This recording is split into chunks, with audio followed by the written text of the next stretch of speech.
ರಾಜೇಶ್ ಅವರು ಏನೋ ಹೇಳ್ತಾ ಇದ್ರು ಡೂಪ್ಲಿಕೇಟ್ ಎಣ್ಣೆ ವಿಚಾರವಾಗಿ. ಸರ್ ಈಗ ಡೂಪ್ಲಿಕೇಟ್ ಅಂದಾಗ ನಾವು ಈಗ ಏನಾಗುತ್ತೆ, ನಾವು ಇಲಾಖೆದು ಕೆಲವೊಂದು ಕಾರ್ಯಾಚರಣೆಗಳನ್ನು ನಾವು ಶ್ಲಾಘಿಸ್ತೀವಿ ಸರ್. ಈಗ ಹೋದ ವರ್ಷ 28/9/2029 ತಮಿಳುನಾಡಿಂದ ಒಂದು ವೆಹಿಕಲ್ ಬರ್ತಾ ಇತ್ತು. ಇವರಲ್ಲಿ ಒಂದು ಹೆಚ್ಚು ಕಮ್ಮಿ ಒಂದು 270 ಕ್ಯಾನು ಸ್ಪಿರಿಟ್ ತರ್ತಾ ಇದ್ರು, ಮದ್ಯಸಾರ. ಇದನ್ನ ನಮ್ಮಲ್ಲಿ ಈಗ BUD-2 ಅಲ್ಲಿ ಇವರು ಅಜಿತ್ ಅಂತ, ಕ್ಯಾಪ್ಟನ್ ಅಜಿತ್ ಕುಮಾರ್ ಅಂತ ಹೇಳ್ಬಿಟ್ಟು ಒಬ್ರು ನಮ್ಮ ಉಪಾಯುಕ್ತರು ಇದ್ದಾರೆ. ಅವರು ಆಮೇಲೆ ನಮ್ಮ ಜಂಟಿ ಆಯುಕ್ತರು ಕಮಿಷನರ್ ಆಫೀಸ್ ಇಂದ ಸೇರ್ಕೊಂಡು ಭರ್ತೇಶ್ ಅಂತ ಹೇಳಿ, ಅವರು KR-ಪುರಂ ಇನ್ಸ್ಪೆಕ್ಟರ್, ಆಮೇಲೆ ರಾಜಶೇಖರ್ ಅಂತ ಹೇಳಿ ಜಕೂರ್ ಇನ್ಸ್ಪೆಕ್ಟರ್, ಇವರು ಮಧ್ಯದಲ್ಲಿ ಒಂದು ಕಾರ್ಯಾಚರಣೆಯಲ್ಲಿ ನಡೆಸಿ ಹೆಚ್ಚು ಕಮ್ಮಿ ಅವರು ಒಂದು 9,450 ಲೀಟರ್ ಸೀಸ್ ಮಾಡಿದ್ದಾರೆ.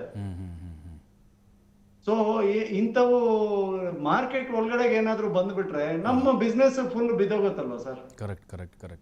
ನಾವೇನು ಈ ಇಲಾಖೆಗೆ ಹೇಳೋದಂದ್ರೆ ಇಂಥ ಹೆಚ್ಚುವರಿಯಾಗಿ ಈ ತರ ಕಾರ್ಯಾಚರಣೆಗಳು ಮಾಡ್ತಾ ಇರ್ಬೇಕು ಅಂತ ನಾವು ಒಂದು ಮನವಿ ಮಾಡ್ತಾ ಇರ್ತೀವಿ, ಕಳಕಳಿ ಮನವಿ ಅಬ್ಕಾರಿ ಆಯುಕ್ತರಲ್ಲಿ. ಹೌದು ರಾಜೇಶ್ ಅವರೇ, ಈಗ ನೀವು ಏನೋ ಈಗ ತಮ್ಮ ಡಿಮ್ಯಾಂಡನ್ನು ಮಾಡ್ತಾ ಇದ್ದೀರಿ, ಬಟ್ ನಿಮ್ಮ ಥರ ಎಲ್ಲರೂ ಮುಂದೆ ಬರಬೇಕಲ್ವಾ? ಕೆಲವೊಬ್ಬರು ಮಾತಾಡೋಕ್ಕೂ ಕೂಡ ಹೆದರ್ಕೊಳ್ತಾರೆ, ಏನು ಮತ್ತೆ ಹೆಚ್ಚು ಕಡಿಮೆ ಮತ್ತೆ ಯಾವ ಅಬಕಾರಿ ಇಲಾಖೆ ಹೆದರ್ಕೊಳ್ಳಲ್ಲ ಸರ್. ಬಂಡವಾಳ ಹಾಕಿದವರು ಯಾರು ಹೆದರಲ್ಲ ಸರ್, ಸಣ್ಣದಾರರು. ಯಾಕಂದ್ರೆ ಅವರು ಕಷ್ಟಪಟ್ಟು ಬೆವರು ನೀರು ಸುರಿಸಿ ಬಂಡವಾಳ ತಂದು ಹಾಕಿ ವ್ಯಾಪಾರ ಮಾಡ್ತಾ ಇರೋದು ಸರ್. ಯಾರು ಬಂಡವಾಳ ಶಾಹಿಗಳು ಇಲ್ಲ ಸರ್ ನಮ್ಮಲ್ಲಿ ಮದ್ಯ ವ್ಯಾಪಾರ ಮಾಡ್ತಾ ಇರೋರು. ಅಬಕಾರಿ ಇಲಾಖೆಗೆನೆ 60 ವರ್ಷ, ನಮ್ಮಲ್ಲಿ ಹೆಚ್ಚು ಜನ ಇನ್ನೂ 52-53 ವರ್ಷದಿಂದ ಸನ್ನದ್ ನಡೆಸ್ತಾ ಇರುವಂತ ಮಧ್ಯಮ ವರ್ಗದ ಸನ್ನದಾರರೇ ಇದ್ದಾರೆ ಸರ್. ಇದನ್ನೇ ನಂಬ್ಕೊಂಡು ಇದೇ ಬಾಳು ಅಂತ ಹೇಳ್ಕೊಂಡು ಹಲವಾರು ಕುಟುಂಬಗಳು ಸಹ ನಂಬ್ಕೊಂಡಿದ್ದಾವೆ. ಕ್ಯಾಶಿಯರ್ಗಳಾಗ್ಲಿ, ಸಪ್ಲೈಯರ್ಗಳಾಗ್ಲಿ, ಓನರ್ಗಳಾಗ್ಲಿ, ಅಥವಾ ಅದಕ್ಕೆ ತಂದು ಕೊಡುವಂತ ಟ್ರಾನ್ಸ್ಪೋರ್ಟ್ ಡ್ರೈವರ್ಗಳಾಗ್ಲಿ, ಎಷ್ಟೋ ಕುಟುಂಬಗಳು ಇದು ಒಂದು ವ್ಯಾಪಾರ ನಂಬ್ಕೊಂಡಿದ್ದಾವೆ ಸರ್. ಸೊ ಸಣ್ಣದಾರರು ಒಬ್ಬರಿಗೆ ಅವ್ರಿಗೆ ಹೊಡ್ತಾ ಇತ್ತಂದ್ರೆ ಅಷ್ಟು ಕುಟುಂಬಗಳಿಗೆ ಸಹ ಹೊಡ್ತಾ ಬಿದ್ದಂಗೆ ಸರ್. ಕರೆಕ್ಟ್.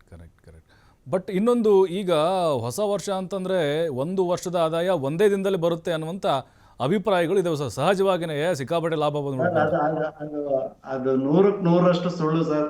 ಹೊಸ ವರ್ಷದ ಆಚರಣೆ 5-6 ವರ್ಷಕ್ಕೆ ಮುಂಚೆನೆ ನಿಂತೋಯ್ತು ಸರ್. ಅಂಡ್ ಅದು ಈ ವರ್ಷದ ಹೇಳ್ಬೇಕಂದ್ರೆ ಈಗ 31 ಬಂದು ಬುಧವಾರ, 1ನೇ ತಾರೀಕು ಬಂದು ಗುರುವಾರ, ಆಫೀಸ್ ಇರುತ್ತೆ. ಯಾರು ಅಂತ ನಿರೀಕ್ಷಿತ ವ್ಯಾಪಾರ ಬರುತ್ತೆ ಅನ್ನೋಂಥದ್ದು ಡೌಟ್ ಸರ್.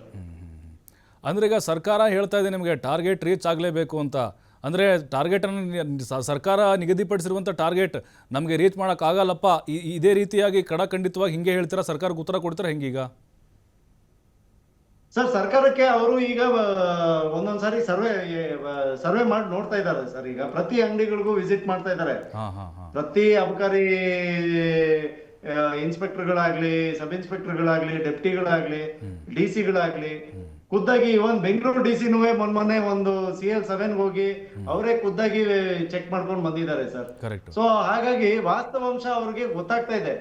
ಈಗ ಮದ್ಯಪಾನ ಪ್ರಿಯರು ಕಡಿಮೆ ಆಗಿದ್ದಾರೆ. ಆಮೇಲೆ ಈ ಬೇರೆ ರಾಜ್ಯದಿಂದ ಬಂದಿರೋ ಕೂಲಿ ಕಾರ್ಮಿಕರು, ಈಗ ಎಲೆಕ್ಷನ್ಗೆ ಹೋದವರು, ಅವ್ರೀಗ ರಾಬಿ ಕ್ರಾಪ್ ಸರ್, ಅದನ್ನ ಕಟಾವ್ ಮಾಡ್ಬೇಕು. ಅವರೆಲ್ಲ ಇನ್ನು ಜನವರಿ ನಂತರನೇ ಬರೋದು. ನಿಜ. ಸೊ ಹಾಗಾಗಿ ಅವರು ನಿರೀಕ್ಷಿತ ಮಾಡಿರೋಂತ ಒಂದು ಆದಾಯ ಅವರಿಗೆ ಸಿಗೋದು ಬಹಳ ಡೌಟ್ಫುಲ್ ಸರ್ ಈ ಸಾರಿ. ಕಿರಣ್ ಅವರೇ, ಈಗ ಅಬಕಾರಿ ಸಚಿವರು ಏನಿದ್ದಾರೆ RB ತಿಮ್ಮಾಪುರ್ ಅವರು ಅಧಿಕಾರಕ್ಕೆ ಬಂದಾಗಿನಿಂದ, ಅಂದರೆ ಸರ್ಕಾರ ಅವ್ರದ್ದು ಬಂದಾಗಿನಿಂದ ಅವ್ರು ಆಕ್ಟಿವ್ ಆಗಿ ತಮ್ಮ ಕುಂದುಕೊರತೆಗಳನ್ನು ಆಲಿಸ್ತಾ ಇಲ್ಲ ಅಂತ ಹೇಳಿ ಅನಿಸ್ತಾ ಇದೆ ತಮಗೆ ಕಾರ್ಯವೈಖರಿ ನೋಡಿದ್ರೆ? ಸರ್, ಅಬಕಾರಿ ಸಚಿವರು ಈಗ ಫೆಡರೇಷನ್ ವತಿಯಿಂದ ಕೊಟ್ಟ ಯಾವುದೇ ಬೇಡಿಕೆಗಳನ್ನ ಈಡೇರಿಸಿಲ್ಲ ಅಂತ ನಾನು ಹಿಸ್ಟ್ರಿ ನೋಡಿ ಹೇಳ್ಬೋದು ಸರ್. ಮೊದಲನೇದಾಗಿ ಅಬಕಾರಿ ಉದ್ದಿಮೆಯಲ್ಲಿ ಇರ್ತಕ್ಕಂಥವ್ರಿಗೆ ಲಾಭಾಂಶ ಜಾಸ್ತಿ ಮಾಡಿ ಅನ್ನೋದಿತ್ತು, ಮಾಡಿಲ್ಲ.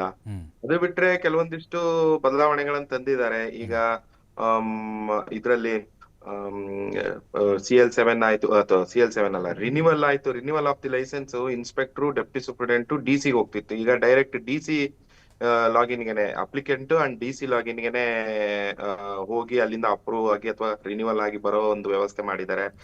ಸಣ್ಣ ಪುಟ್ಟ 10 ಬೇಡಿಕೆಯಲ್ಲಿ 1 ಬೇಡಿಕೆ 2 ಬೇಡಿಕೆ ಈಡೇರಿಸಿ ಬಿಡ್ಬಹುದು ಇವ್ರದ್ದು. ಇನ್ನ 8 ಬೇಡಿಕೆಗಳನ್ನ ಅಬಕಾರಿ ಸಚಿವರಾಗ್ಲಿ ಅಥವಾ ಯಾವ್ದೇ ಅಬಕಾರಿ ಸಚಿವರು ಯಾವ್ದೇ ಸರ್ಕಾರ ಆಗ್ಲಿ ಈ ಮುಖ್ಯಮಂತ್ರಿ ಆಗ್ಲಿ ಯಾರು ಗಮನ ಕೊಟ್ಟಿಲ್ಲ ಅಂತ ಹೇಳ್ಬೋದು ಸರ್. ನಾವು ಈ ಒಂದು 10 ವರ್ಷದಲ್ಲಿ ನೋಡ್ತಾ ಇದ್ರೆ ಇವರು ಅವ್ರ ಬೇಡಿಕೆಗಳನ್ನ ಈಡೇರಿಸಿರೋದು ಅದನ್ನ ನೋಡಿದ್ರೆ ಒಂದ್ ಬರೀ 20% 10% ಮೂಗಿಗೆ ತುಪ್ಪ ಸವರಿ ಕಳಿಸ್ತಾ ಇದಾರೆ ಇವ್ರಿಗೆ. ಕರೆಕ್ಟ್. ಅದು ಬಿಟ್ರೆ ಬೇರೆ ಏನು ಮೇಜರ್ ಚೇಂಜಸ್ ಮಾಡಿಲ್ಲ ಸರ್. ಕಿರಣ್ ಅವ್ರೀಗ